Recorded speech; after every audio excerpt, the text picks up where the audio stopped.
Hello there, Flipsy here, giving my review slash critique slash insight, whatever you want to call it, on Fortnite's new game mode, Battle Royale.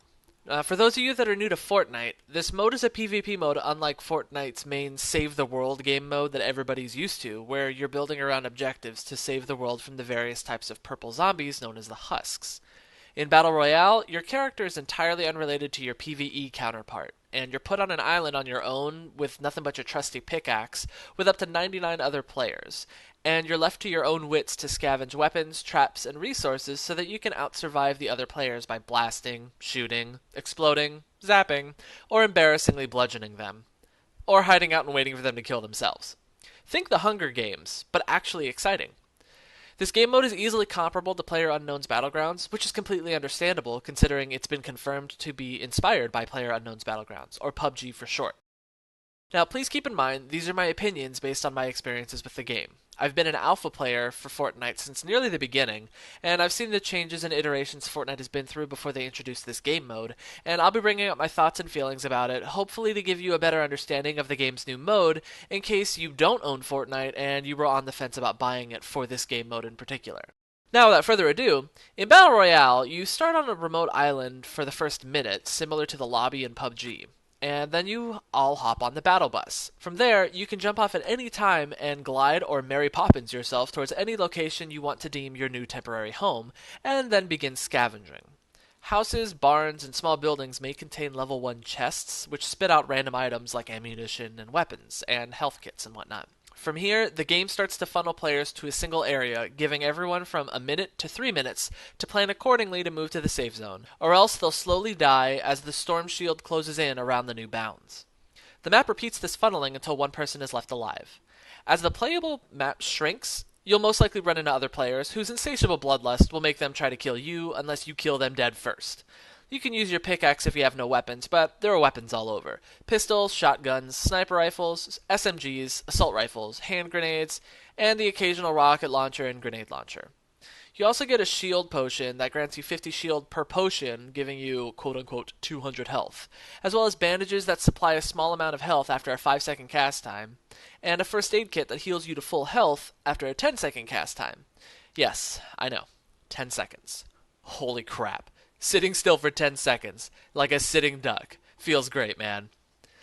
Anyway, this game mode is quite exciting as you get to build structures such as ramps to get on top of hills and mountains that can't easily be walked up, and you can also make yourself small bunkers to fortify yourself in, which can be your downfall if you box yourself inside of it. You're given a rather large amount of time to run across the map, if where you landed isn't chosen to be the smaller playable area. Nothing with Fortnite in the name is without destructible environments, which is another entertaining part of the gameplay. Someone's shooting at you from behind the tree? Shoot the tree down. Someone shooting at you from behind the rock? Blow the rock up. Someone hiding in a utility closet? Shoot out the roof and throw a grenade in. Players can get quite clever in how they try to annihilate their enemies. The biggest problem with the game mode is it's a Fortnite mode.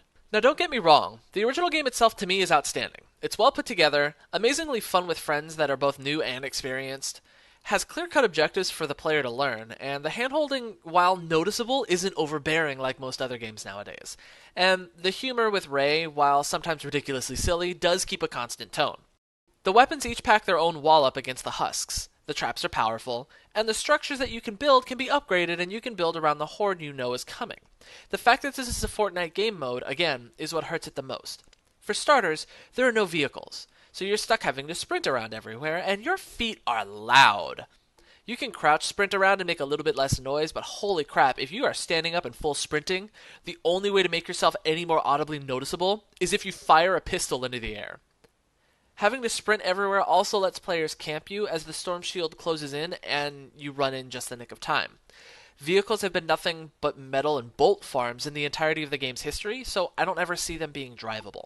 Another problem that stems from being a Fortnite game mode is the weapon choices and how to acquire them. There are 3 types of explosive weapons: hand grenades, a rocket launcher, and a grenade launcher.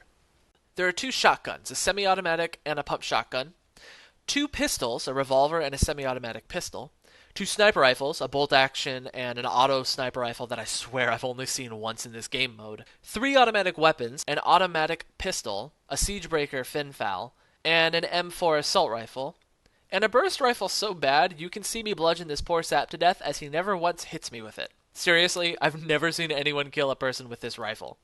What I have seen, however, is the poor spread of items. In many games, I've landed myself in between two buildings that housed 3 chests and acquired a ton of ammunition and a gray pistol. These weapons are great and fun to use in Save the World because ammunition is so plentiful, so you can afford to have a few bullets be off their mark. That being said, the accuracy on 90% of these weapons is horrible. Either you'll get sniped by a guy that you can barely see using an assault rifle, or you'll fire back and somehow shoot the moon directly above you in the process. Epic Games has stated that they will be reducing the bullet spread of weapons as it's too unpredictable. So here's hoping they reduce it by a considerable amount, and they've also said that they'll be looking into supply drops to improve weaponry, as well as introducing a couple of new mid-range weapons. So I hope that this ultimately fixes my complaint here. A qualm that is about quality of life more than anything else is there's no going prone that is expected if you're a PUBG player. You can either crouch or stand. There's also no getting knocked out. You just die. This might change when squads are implemented, which brings up another problem. There are no squads. It honestly baffles me to hear that a game that originally forced you to team up with 3 other players implemented a PUBG-like game mode and didn't originally release it with squads. On top of that, they're currently saying that teaming up with players is currently a bannable offense and urge players to report it. The problem with this bannable offense is there's no easy means to reporting a player. There's no post-game lobby or in-game way to send feedback. If you get killed, your camera follows the person who killed you until you either hit the back button or you hit the escape key, both of which just send you back to the main lobby. I'm not going to remember some guy named Smell My Farts 1836 when I minimize the game to go to the Epic Games forums in order to submit a trouble ticket to report a player. Meanwhile, I get to watch as other players double team me or another player, loot the body, heal up right next to each other, then split up to surround the next player that they find. My online video game history started with Lineage 2 and eventually found its way to ArcAge, with all sorts of games in between, so I'm honestly used to hearing something is a bannable offense and nothing being done about it. They should have just released this game mode with squads, and that way there'd be no worry about players teaming up. On the topic of looting a body, the looting system that Fortnite uses is horrible for this game mode. When I kill a player on top of a hill, everyone within a 5-mile radius just heard my gunshot go off.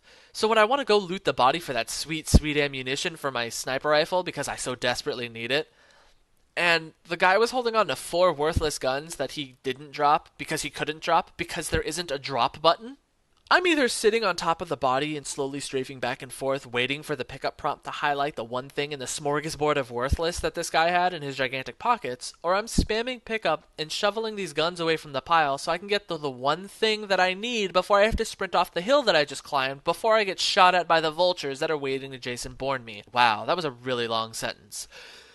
Whew. Anyway, this game mode desperately needs a way to just see the surrounding items and pick and choose from what I want. And speaking of sprinting off of a hill, this fall damage is stupid.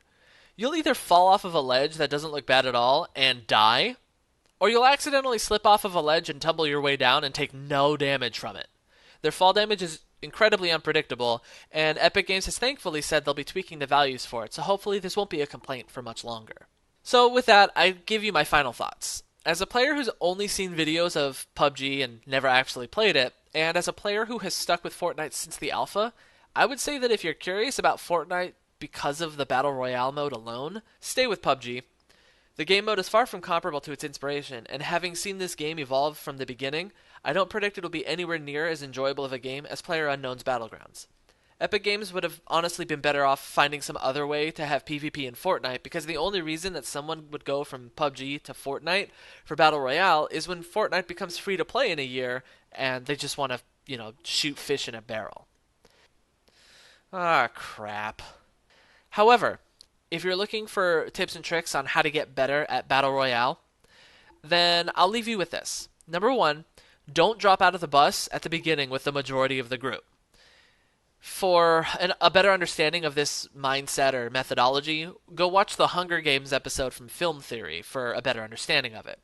If you're in the first group of people hunting for weapons, you're most likely to die first. 2, crouch run when you can. While normal sprinting is faster, it's not much faster, and it is significantly louder, and also leaves a dust trail behind that can be easily seen from far away.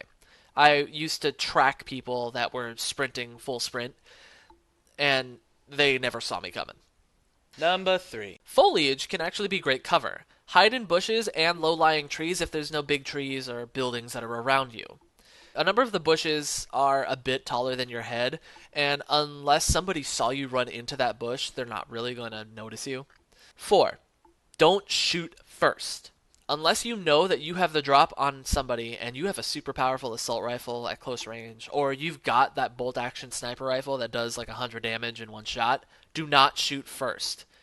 I can't tell you how many times I've had people that had the jump on me and fired at me with that burst rifle thing of crap, only for me to turn around, pop them once, and run away.